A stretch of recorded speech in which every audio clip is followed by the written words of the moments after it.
Oke,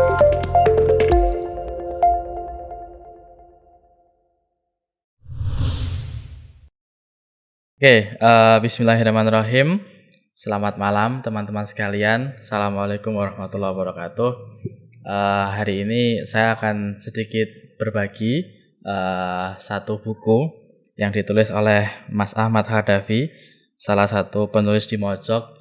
Buku ini judulnya Islam Kita Nggak Kemana-Mana Kok Disuruh Kembali. Nah, nanti teman-teman bisa lebih mendalami buku ini di buku itu sendiri ya, membeli dan kemudian membacanya.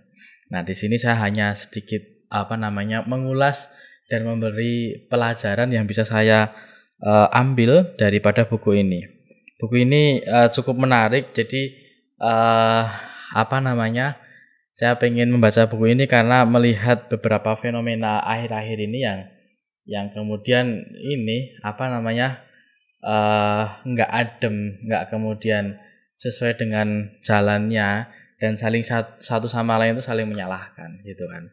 Nah, maka saya pengen melihat Islam yang sebenarnya dan keadilan sebenarnya itu seperti apa. Nah, maka kemudian salah satu teman saya itu kemudian merekomendasikan salah satu buku, ya ini bukunya Islam Nggak Kemana-Mana Kok Disuruh Kembali gitu kan. Di sini ditulis, saya sebenarnya ini adalah beberapa cerita ya yang kemudian diambil dari beberapa kiai-kiai NU atau cerita-cerita yang lain yang kemudian ditulis sama penulis untuk kemudian diejawantahkan kembali, ditulis kembali agar syiarnya lebih kena. Nah, tokohnya itu ada Gusmud gitu kan, terus kemudian anaknya Gusmud dan seterusnya dan seterusnya. Nah, di sini hanya beberapa hal yang ingin saya berbagi. Yang pertama adalah salah satu cerita gitu ya. Di sini juga disampaikan salah satu cerita yang kemudian ini kisah nyata ya. Kisah nyata dari Kiai Haji Hasyim Asy'ari ya. Mungkin teman-teman tahu semuanya siapa itu Kiai Haji Hasyim Asy'ari, adalah Ketua Umum PBNU pertama yang mendirikan Ormas Besar Nahdlatul Ulama itu ya. Nah, sebelum kemudian beliau itu mendirikan Ormas Nahdlatul Ulama, itu beliau belajar. Nah, banyak sekali guru yang kemudian beliau belajar dari sana. Salah satunya adalah Kyai Khalil Bangkalan gitu kan. Nah, satu ketika setelah selesai belajar dari Kyai Khalil Bangkalan, kemudian beliau belajar ke Timur Tengah. Nah, singkat cerita gitu, saat kemudian beliau kembali ke Nusantara Indonesia, beliau membuat satu pesantren namanya Tebu Ireng. Nah, pada saat itu beliau sudah digelari Hadratus Syekh ya dari Timur Tengah, yang kemudian menjadi pakar hadis di Indonesia. Nah, maka ada satu hal yang lucu gitu ya bagi orang zaman sekarang. Apa itu? Kyai Khalil Bangkalan yang mantan gurunya itu kemudian datang ke Tebu Ireng ya, ke pesantrennya Kiai Haji Hasyim Asy'ari, kemudian meminta untuk belajar. Beliau ngomong gini, Kiai Hasyim gitu, ini bahasa saya mau belajar ke Anda gitu kan. Beliau ngomong gini, saya mau belajar ke Anda ya kan, tapi saya itu posisi sekarang adalah muridnya jenengan gitu kan. Saya memang dulu gurunya jenengan, tapi sekarang saya ingin belajar hadis ke jenengan, kemudian saya sekarang jadi muridnya jenengan ya. Harus ya, jangan pernah pisahkan saya dengan murid-murid yang lain. Tidur saya ya bareng sama teman-teman yang lain ya, sama murid-murid yang lain. Makan saya juga sama murid-murid yang lain ya. Bahkan untuk nyuci piring dan nyuci baju itu juga harus saya pribadi. Jangan pernah diberikan fasilitas-fasilitas berlebih gara-gara saya dulu guru jenengan, tapi hari ini saya adalah murid jenengan. Nah, karena Kiai Hasyim itu tahu persis watak gurunya ya. Kalau sudah ngomong ngendika seperti itu tidak bisa dilawan. Itu satu hal yang kemudian kita resapi hari ini. Saya terenyuh mendengar ini, walaupun sebelum-sebelumnya sudah mendengar ini, cuman saat baca buku ini lebih saya resapi itu, kemudian wah ngeri juga gitu ya. Hari ini kita terlalu sombong gitu kan. Bahkan tidak mau belajar kepada anak kecil ya atau orang yang lebih muda. Nah, Kiai Khalil itu orang tua ya yang umurnya di atas Kiai Hasyim kemudian ingin belajar dan tidak ingin diistimewakan. Ya, bahkan ada beberapa ancaman yang dilakukan sama Kiai Khalil untuk Kiai Hasyim agar dia diperlakukan seperti murid yang lain. Nah, cerdasnya Kiai Hasyim kemudian beliau ngendikan gini, "Baik Kiai Khalil, sekarang jenengan menganggap saya guru gitu ya. Nggih, saya adalah murid dan jenengan adalah guru. Oke, ya kata Kiai Hasyim, kalau saya guru Kiai Khalil, maka saya perintahkan ya Kiai Khalil untuk tidur di tempat yang berbeda dari santri-santri yang lain. Kemudian nanti makan akan disiapkan sama santri yang lain dan disucikan pakaiannya beserta seluruh yang dibutuhkan sama Kiai Khalil. Karena ini perintah guru, saya yakin Kiai Khalil nggak akan melawan. Maka dengan tawaduknya untuk belajar ke guru Kiai Hasyim, maka Kiai Khalil mau. Ini satu hal yang kemudian kok bisa gitu ya. Kok bisa Kiai Khalil itu kemudian mau mendatangi mantan muridnya untuk belajar hadis gitu, lalu kemudian meminta untuk tidak diistimewakan. Itu kan hal yang ini kan nggak mungkin gitu ya. Walaupun hari ini mantan guru ya, anak didik kita itu akan kita panggil manakala kita butuh. Bahkan banyak sekali guru yang hari ini tidak pernah bisa mengapresiasi kinerja dari murid-muridnya gitu ya. Bahkan semangat menghujat itu ada karena tidak pintar fisika, tidak pintar kimia ya. Padahal seorang seniman itu tidak butuh itu semua. Nah, ini satu pelajaran ya bahwasanya adab ke guru, adab ke murid itu ada. Nah, ini ya dicontohkan oleh Kiai Khalil. Nah, ada juga beberapa kisah yang lain yang kemudian di sini diceritakan gini juga. Ada seorang kiai ingin belajar, ya. Ini mungkin menyambung dengan cerita yang tadi. Ada seorang kiai ingin belajar bagaimana caranya menggunakan tablet, gitu. Bagaimana caranya menggunakan tablet. Kemudian sang kiai ini datang ke salah satu tetangganya untuk belajar. Mas, minta tolong. Ya, duduk-duduk pintu, assalamualaikum gitu kan. Terus tetangganya ini kaget, wah dengarin sekalian gitu kan. Seorang kiai yang biasanya ngisi sibuk kemudian mau untuk mendatangi gitu ke rumahnya untuk belajar tablet. Akhirnya warganya ini atau tetangganya ini ngomong, ya udah saya siap untuk mengajari kiai untuk belajar tablet. Cuman waktu dan tempatnya menyesuaikan kiai saja karena kiai yang lebih sibuk dan saya enggak. Nah, itu juga sama dengan cerita yang tadi dimaki-maki dan kemudian dimarahin gitu. Saya itu mau belajar. Nah, adabnya seorang murid itu ya saminawa atau sama guru. Nah, kemudian dicarikan sama muridnya waktu yang dia tahu kalau kiainya hari Ahad itu longgar. Nah, ini satu hal yang kemudian saya coba sambungkan dengan stoik gitu ya. Menurut saya pribadi bahwa kita itu tidak bisa mengendalikan apa yang ada di luar diri kita masing-masing. Kita hanya bisa mengendalikan diri kita masing-masing gitu kan.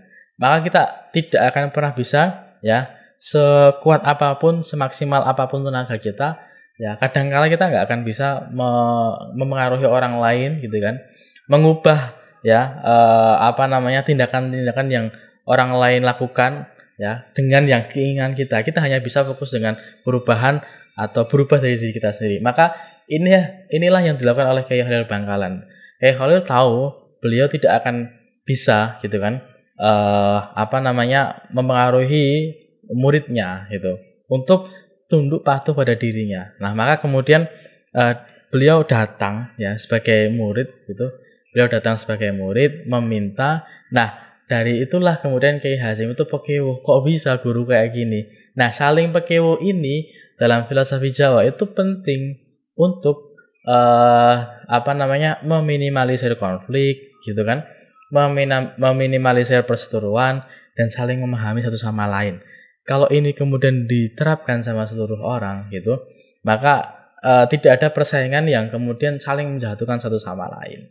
Oke, tadi kisah pertama. Nah, kisah kedua yang saya ambil dari buku ini adalah menghargai keberagaman kok pilih-pilih masjid. Nah, ini kita mungkin di Indonesia sangat paham gitu ya. Masjid itu basisnya orang Islam yang ya, kadangkala kalau kita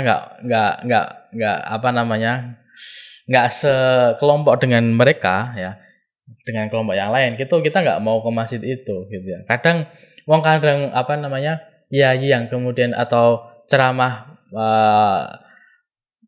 tarawihnya lama, kemudian ceramah Jumatannya lama, terus kemudian tidak ada makanan pada saat selesai sholat Jumat, itu kita nggak mau mendekati ke sana. Itu hal yang bersifat duniawi katakanlah gitu. Tapi ada satu hal yang kemudian karena dia bukan golongan kita, ya kita nggak pernah mau. Itu hampir semua masyarakat, bahkan mungkin saya sendiri itu pernah merasakan benar-benar nggak mau ke masjid-masjid yang lain selain golongan saya sendiri. Nah, maka padahal ini tidak pernah dicontohkan sama founding kita dan lain sebagainya. Nah, ini ada satu cerita ya, menghargai keberagaman kok pilih-pilih masjid gitu. Nah, pada diceritakan di sini seorang namanya Fansuri itu baru pindah ke Jogja.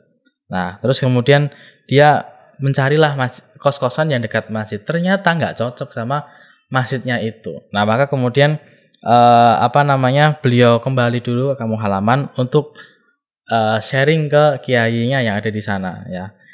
Nah, kemudian pulanglah, kemudian sharing kepada Gusmud tadi. Nah, Gus, ini saya nggak cocok sama ini, ya kan gitu kan. Loh, kenapa kan gitu? Padahal kan Islamnya sama, sholatnya sama dan sebagainya gitu. Nah, saya sama Fansuri dikatakan saya nggak cocok aja karena berbeda sama golongan yang saya. Kisah kedua yang ingin saya ceritakan dalam buku ini yaitu judulnya adalah menghargai keberagaman kok pilih-pilih masjid gitu. Nah, dikisahkan pada saat itu seorang tokoh namanya Fansuri ini baru pindah dari ke Jogja gitu ya. Kemudian mencari kos-kosan di sana. Nah, ada satu kos-kosan yang cocok dekat dengan masjid yang dia inginkan. Nah, maksudnya dekat dengan kriterianya adalah kos-kosan yang dekat dengan masjid. Kemudian saat dicek masjidnya, loh kok gini gitu kan. Nah, akhirnya kemudian sama temannya, sama ibu kosnya juga bilang maaf nggak jadi. Akhirnya kemudian pulang menemui Gusmud. Gusmud bilang, loh kok nggak jadi nyari kos-kosan gitu. Nah, maka diceritakan itu loh Gus. Nah, ini mereka itu di mana-mana sering ya, orang-orang yang mengelola masjid itu ya, dikatakan Fansuri, mereka itu di mana-mana sering menyerang orang-orang kita loh Gus. Maksudnya orang-orang moderat seperti kita. Gus dikatakan ahli bid'ah lah, dikatakan munafik lah dan sebagainya. Ya kan ngawur orang-orang seperti itu Gus. Nah, lalu kemudian si Gusmud ini ngomong gini, ya kalau memang mereka begitu, apa iya kita mau membalasnya dengan cara begitu juga, dengan tidak mau bergaul dengan mereka, menjauhi mereka, berbisik-bisik dan menertawakan mereka, meremehkan mereka. Lagi pula apa yang kita tahu soal hal-hal seperti itu juga tidak bisa membuat kita jadi lebih benar dari mereka kalau kita melakukan hal yang selama ini lantang kita lawan, ya kan? Terus kemudian dilimpahi, emang apa yang selama ini lantang kita lawan Gus? Ya jadi radikal, tapi tanpa sadar jadi radikal atas nama toleransi dan keberagaman, bikin batas-batasan sendiri, nggak mau salat di sana masjidnya keras, ceramahnya nggak adem, aku mau di sini sajalah yang lebih cocok gitu. Jadi tanpa sadar kita yang mengatakan moderat ya, tengahan itu membuat sekat-sekat ya ke kelompok lain ya. Kita mengatakan mengkritik mereka itu sering membid'ahkan, sering mengkafirkan. Tapi kita juga membatasi diri kepada mereka kan itu. Padahal mereka adalah sesama manusia dalam tanda kutip gitu kan, sesama hamba Allah, sesama yang bernyawa, yang punya masalah, yang punya Indonesia, sama masyarakat Indonesia gitu kan. Tetapi, ternyata semoderat-moderat kita itu juga berpotensi membangun sekat-sekat ya, yang kemudian ternyata kita sendiri yang kemudian tidak mau bergabung dengan mereka, eksklusif. Nah, kita mengatakan kelompok mereka itu eksklusif, padahal sejatinya mungkin kita sendiri ya eksklusif, karena mengatakan eksklusif itu sendiri. Nah, maka satu pelajaran bagi kita, kalau mau belajar, belajarlah kemana saja. Ada salah satu cerita dalam podcastnya Habib Ja'far itu bersama kayak Dr. Farudin Faiz. Nah, Dr. Farudin Faiz ini kan satu filsuf yang jadi rujukan banyak orang. Yang mengajarkan filsafat barat ya, khususnya di masjid. Kemudian ditanya sama Habib Ja'far, kok bisa filsafat barat masuk masjid gitu kan? Centeng aja jawabnya Dr. Farudin Faiz. Ya kan kita belajar, kita nggak mendoktrin, kita nggak mengideologisasikan orang lain. Kita belajar, ini loh pelajaran-pelajaran yang akan kita pelajari. Ini loh ilmu-ilmu yang ada di dunia, ini loh sekte-sekte yang ada di dunia, ini loh agama-agama yang ada di dunia, dan segala macam ritusnya dan lain sebagainya. Tinggal pilih saja mana yang benar, mana yang salah gitu. Nah, ini yang kemudian karena kita kebanyakan ya kanan mengatakan paling benar karena belajar menggunakan teks ya, menafsirkan dengan teks, yang tengah, yang kiri kemudian paling benar juga karena belajar kemudian menafsirkan secara konteks, kemudian saling bertuburukan. Padahal ya sama-sama aja, mari belajar, mari saling berintrospeksi dan kemudian saling mana yang paling benar. Oke, selesai. Kisah ketiga ini cukup nyentrik ya, cukup ngeri, yang kemudian ditakuti oleh banyak orang di kota-kota besar ya. Judulnya adalah Kenapa Kasar. Mungkin kita pernah melihat beberapa insiden besar di tahun 2000-an. WTC dibombardir, terus kemudian bom Bali hadir, dan seterusnya yang kemudian notabene itu kemudian mengatakan itu adalah jihad untuk melawan kebatilan. Nah, maka apakah seperti itu dakwah? Nah, ini yang kemudian akan kita pelajari bersama di sini. Apakah seperti itu menasihati orang kan itu. Nah, satu waktu Fansuri itu geram dengan perlakuan teman sekolahnya namanya Robi, yang dia mabuk-mabukan, nggak mau sholat dan seterusnya. Akhirnya kemudian dia datang ke sana untuk membenarkan ya kelakuan Robi, ya kan, ke sana untuk membenarkan kelakuan Robi dengan bernada yang kasar, ya. Kamu gimana? Wis muslim kok kayak gini. Nah, seperti itulah. Nah, kemudian Gusmu datang terus kemudian malah memarahi si Fansuri. Kamu itu gimana? Kok malah marahi Robi yang mabuk-mabukan? Seketika kan kaget si Fansuri. Lah kan saya benar menasehati, kan tadi kan tasnya menasehati atau apa tadi? Membenarkan ya atau meluruskan ya perlakuan si Robi ini. Kok bisa ya mabuk-mabukan dan sebagainya. Tapi dengan cara yang kasar. Sama Gus Mut dimarahin. Kemudian beliau merujuk salah satu kisah dalam Quran ya, bahwasannya ya Fir'aun itu yang sudah mengaku Tuhan ya, membunuh banyak orang ya dan sebagainya, itu masih Allah cintai dengan diutusnya dua nabi sekaligus ya, Nabi Musa dan Nabi Harun, untuk meluruskan Fir'aun dengan cara yang baik, cara yang santun, cara yang bisa menyentuh hati, bukan dengan mendatangi istana Fir'aun sambil marah-marah atau membawa pentungan untuk mengobrak-abrik. Dan karena cara inilah Fir'aun sempat beberapa detik tersadar. Kita pernah mendengar ceritanya kan, saat kemudian Fir'aun mengejar ya, kemudian laut terbelah ya, Bani Israil sudah di ujung ya, kemudian laut itu nutup kembali. Nah, saat menutup itu Fir'aun itu mau syahadat. Akhirnya Jibril memasukkan apa namanya? Tanah itu kemudian ke mulut Fir'aun agar dia tidak bisa mengatakan syahadat. Itu pun Jibril juga dimarahi Allah. Kok bisa kamu itu kok bisa kamu itu melakukan seperti itu? Nah, ini satu hal yang kemudian harus kita apa namanya? Pelajari dan sadari bersama bahwa proses itu penting. Allah itu pengen mengajari proses itu penting ya. Tujuan kita betul ya, menyadarkan orang, meluruskan orang gitu kan. Terkadang cara kita salah. Nah, salah satu buku yang ditulis oleh James Clear, Atomic Habits, itu mengatakan bahwa perubahan itu tidak langsung. Perubahan itu butuh waktu yang prosesnya panjang dan itulah perubahan itu sendiri, bukan tujuan.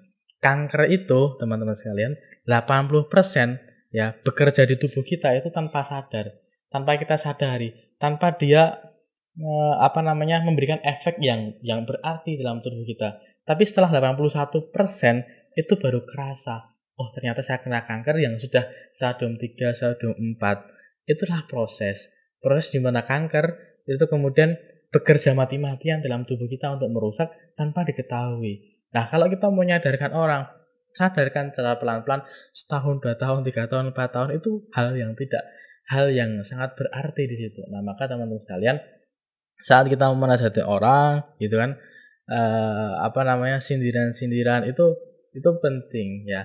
Tapi tidak kasar, pelan-pelan saja. Terkadang mereka akan berkewo sendiri dengan perilakunya, ya kan. Contoh tadi yang awal-awal tadi kita coba ingin ungkapkan. Nah, maka teman-teman sekalian, khususnya diri saya pribadi, semoga nanti kalau kemudian kita menasihati orang lain itu dengan cara yang lemah lembut dan sesuai dengan yang mereka inginkan. Nah, dengan itulah perubahan mereka ya, menuju tadi Atomic Habits itu mengakar kuat ya. Kalau ini pernah ada ini kan, aku lupa pada perang apa, kemudian Nabi itu membagikan harta rampasan perang itu ke seluruh masyarakat muslim yang baru saja mu'alaf yang baru saja mengislam gitu kan. Kemudian orang-orang Islam yang lama, sahabat-sahabat itu protes, wahai Nabi kok bisa jenengan itu membagikan harta rampasan perang yang besar ke mereka sedangkan kita tidak. Nah, kemudian dikatakan sama Nabi, apakah kurang saya gitu kan. Singkat cerita, mereka yang kemudian hanya diberikan Nabi harta itu kemudian kembali murtad lagi saat Nabi meninggal.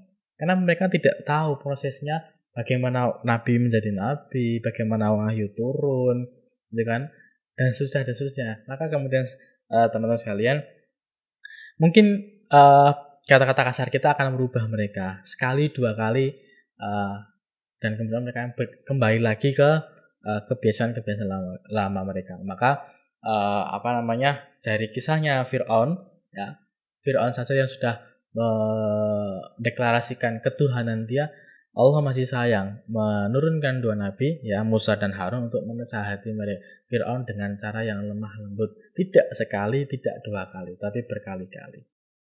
Oke, cerita selanjutnya ini cukup menarik juga, enggak cukup dengan menarik, yaitu adalah pondok pesantren memang tempatnya santri nakal. Oke, disclaimer ya, saya ingin mengatakan di sini tidak hanya pondok pesantren, tapi pondok pesantren ini saya tafsirkan sebagai institusi pendidikan gitu ya. Jadi mohon maaf Mas Kang Ahmad Kadafi, saya pengen biar kita luas gitu ya. Yaitu institusi pendidikan memang tempatnya ya pelajar itu nakal. Nah, pada saat itu diceritakan ini ya, Gus Mut ini punya abah namanya Kiai Khalil. Nah, saat Kiai Khalil ini masih muda itu beliau mengurusi pondok pesantren ya. Nah, terus kemudian Kiai Khalil ini memanggil musrifnya namanya Kang Maulana ya. Nah, musrif ini. Kemudian ditanya, "Kang Maulana, tolong catat itu nama-nama pelajar yang nakal ya. Tolong urutkan dari bawah yang agak nakal, cukup nakal, nakal banget, Sampai yang paling nakal atas santri yang kenakalannya bikin bagian keamanan pondok repot. Oke Kiai, siap. Samina wa atokna kan. Seneng banget gitu kan. Seorang keamanan yang kemudian tugasnya diberikan sama kiainya dengan ekspektasi, wah ini bakal dikeluarkan ini. Kemudian Kang Maulana ngomong gini, dalam hatinya kira kuapok kamu kapan? Kuapokmu kapan? Nama-nama kalian bakal aku catat besar-besaran. Biar Kiai Khalil tahu siapa santri-santri yang bikin repot keamanan. Ya, saking semangatnya beliau tulis dari paling nakalnya biasa aja sampai nakal banget itu. Singkat cerita selesai ditulis, dilaporkanlah ke Kiai Khalil. Mohon Kiai, ini Kiai draftnya. Seminggu ditunggu, nggak ada yang dikeluarkan, nggak ada yang dihukum, 2 minggu ditunggu lagi, kok nggak ada respon Kiai Khalil 3 minggu, sampai beberapa minggu, kemudian ditanya sama Kang Maulana, Kiai Khalil, kemarin kan jenengan minta saya untuk menuliskan itu, kok nggak ada yang dikeluarkan, Ki? Nah, cerita itulah Kiai Khalil tertawa. Lah, kok bisa jenengan itu ngomong kayak gitu kan? Padahal pondok pesantren inilah ya, atau institusi pendidikan inilah ya tempat mereka itu berproses, tempat mereka itu berkembang untuk kemudian menjadi baik gitu ya. Justru saya minta list nama itu agar setiap malam saat saya sholat tahajud itu saya tahu nama-namanya. Saya ambil kertas yang jenengan tulis, kemudian saya berdoa, ya Allah, nama A, B, C, semua satu persatu sampai Z, saya doakan untuk kemudian kebaikan mereka terlimpahkan dan mereka sadar untuk kemudian berbuat baik, kemudian menuntut ilmu dengan sungguh-sungguh, tidak merepotkan orang lain dan seterusnya. Nah, akhirnya di masa depan Kiai Khalil ini punya anak yang namanya Gusmud tadi. Nah, Gusmud ini bercerita ya, karena beliau diundang sama salah satu pondok pesantren, suruh ceritanya yang tadi saya ceritakan. Nah, kemudian setelah selesai gitu kan, Gusmud turun panggung, salah satu kiai di pondok pesantren itu langsung memeluk Gusmud dengan erat. Kemudian mengatakan, terima kasih Gusmud, dengan menangis ya, terima kasih Gusmud. Seandainya abah dengan mengeluarkan saya akan menjadi orang yang tidak benar gitu kan. Ini satu hal yang kemudian sekali lagi teman-teman sekalian bahwa berbuat baik dan menyadarkan orang lain itu bukan dengan kekasaran. Tapi bukan itu poin yang cerita tadi. Cerita ini poinnya adalah institusi pendidikan itu sejatinya adalah mencerdaskan orang bodoh dan memperadabkan orang tidak beradab. Ini penting karena hari ini institusi pendidikan kita itu tidak bekerja di sana. Institusi pendidikan kita itu bekerja untuk orang-orang pintar saja. Yang pintar makin pintar, yang bodoh makin bodoh. Kita pisahkan secara tidak sadar, orang pintar itu sekolahnya di sekolah elit A, B, C, D. Orang-orang bodoh, orang-orang menengah ke bawah itu di sini. Ya kan ada mas itu yang melatih 1, 2, yang lain kemana kan gitu kan. Yang lain kemudian termakan zaman dan sebagainya. Teman-teman mungkin akan lebih terenyuh lagi saat membaca bukunya Laskar Pelangi, bagaimana perbedaan itu sangat tajam. Nah, maka teman-teman sekalian, pelajaran yang kemudian kita ambil dari institusi pendidikan memang tempatnya pelajaran nakal itu harus kemudian kita resapi bersama, terutama sama guru-guru kita ya. Mohon sama pemimpin kita yang kemudian di ranah institusi pendidikan, bahwa sekolah itu memang untuk orang-orang bodoh biar pinter, orang-orang yang tidak beradab agar beradab, orang-orang yang tidak kenal Tuhan agar kenal Tuhan, orang-orang yang kemudian miskin menjadi terangkat derajatnya. Pelajaran terakhir yang ingin saya sampaikan adalah dia murtad, judulnya dia murtad karena kamu kira ibadah hanya ada di dalam masjid. Satu kisah mungkin ini sudah menjadi tren gitu ya. Kas masjid itu saya yakin ya, hakul yakin, ainul yakin bahwa kas masjid ya, masjid-masjid sedang saja itu per bulan ada income 1 juta 2 juta. Maka kalau diakumulasi keseluruhan itu kas masjid mesti ada di atas angka 50 juta ya. Dan angka 50 juta itu pernah ada satu penelitian hanya dimangkrakkan saja di bank dan bank konvensional gitu ya. Kita nggak bahas itu.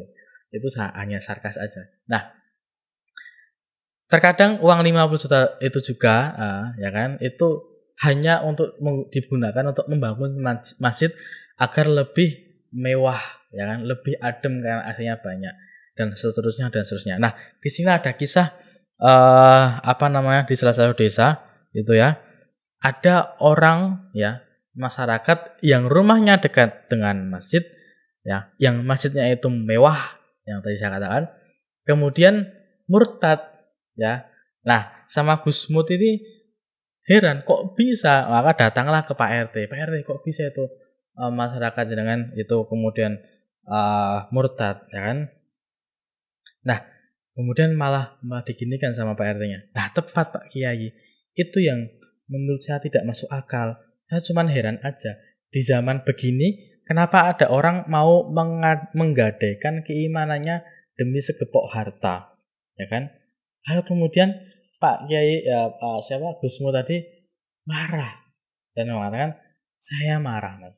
Saya tuh marah bukan karena warga sampean ada yang pindah agama, bukan itu.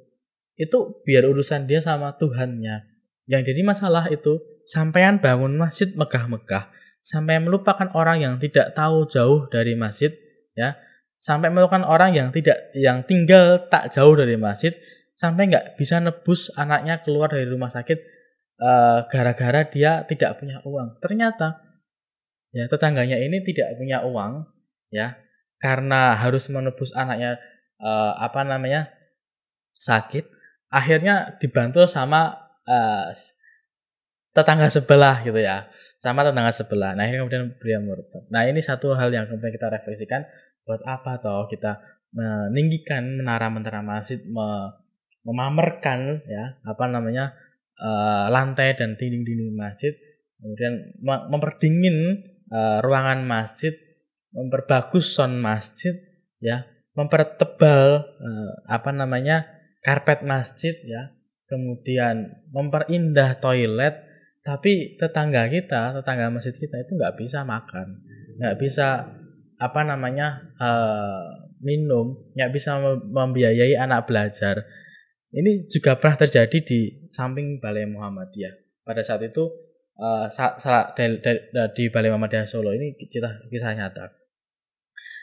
Masyarakat di samping Balai Muhammadiyah itu nggak pernah sholat. Ya, ini berkebalikan ya tadi ya. Nggak pernah sholat, nggak pernah datang sholat ke masjid dan seterusnya. Kemudian jatuh sakit. Sama takmir itu diberikanlah makan, diberikanlah minum, diberikanlah uang sangu. Kemudian dijenguk. Akhirnya terenyuh.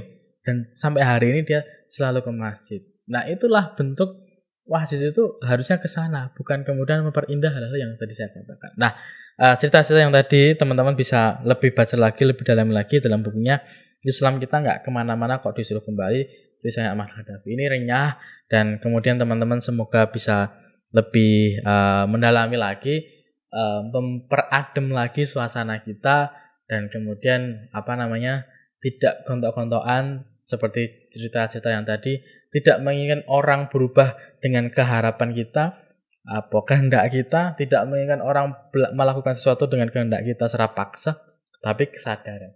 Nah, itu teman-teman sekalian, buku ini silahkan dibeli di Shopee gitu. Menarik. Mohon maaf. Assalamualaikum warahmatullahi wabarakatuh.